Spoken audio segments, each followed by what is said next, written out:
Hi, I'm Rabbi Efrat Zarren Zohar, the Executive Director of SAGE, the Center for the Advancement of Jewish Education here in Miami. This week's Parsha, Vayera, contains one of the most profound and disturbing stories in the Torah, known as Akedat Yitzchak, or the Binding of Isaac. It's a story that's widely known because it's also read in synagogue on Rosh Hashanah. But since that was over a month ago, here's a brief refresher. The story opens with a statement that God tested Abraham, and we are left to assume that what follows is the test. God calls out to Abraham, and Abraham answers, Hineni, here I am. And then God asks him to take his son, his precious one, Isaac, to a mountain in the land of Moriah, which means the land of seeing, and offer him there as a burnt offering. What a paradox. This is the son that God has said will be the inheritor of Abraham's line and his legacy. But how is it possible to have an heir that is going to be sacrificed? Abraham doesn't question the seeming contradiction. Instead, he takes Isaac and some servants and proceeds to travel on a 3-day journey to Moriah, the land of seeing. They arrive at the foot of the mountain, and we can picture the scene. There is Abraham. He puts the wood for the sacrifice on Isaac's back, and he himself carries the fire and the knife for the sacrifice. Isaac notices that his father doesn't have an animal to sacrifice, and yet Isaac continues to walk up the mountain with his father.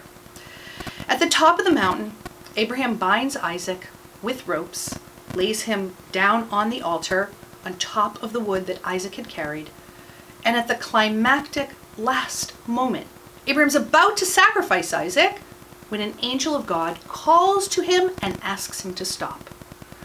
Then Abraham looks up and sees a ram caught in a nearby thicket and offers it instead of his son. For this act, Abraham is blessed, and he is told that his descendants will be as numerous as the stars in the sky and as the sand on the seashore.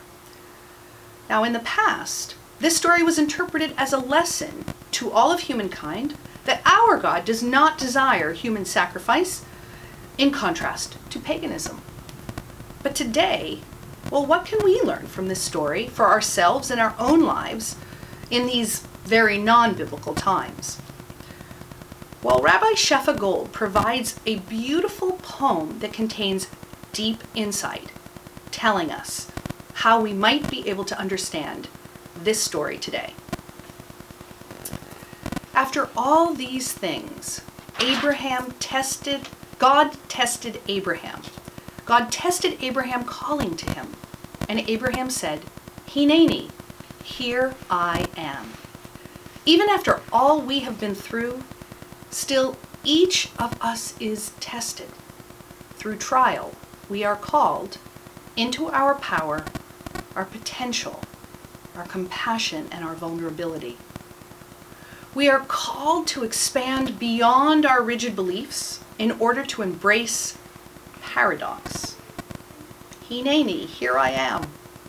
And here is the challenge.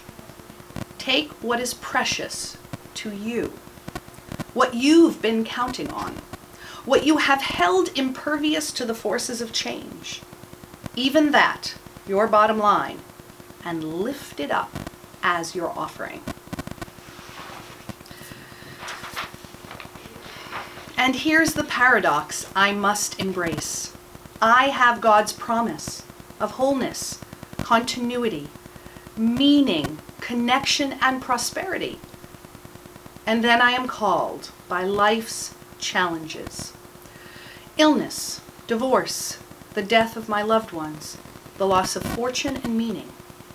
I hold these both as I walk up the mountain, taking one step after the other, carrying the wood, the fire, and the knife.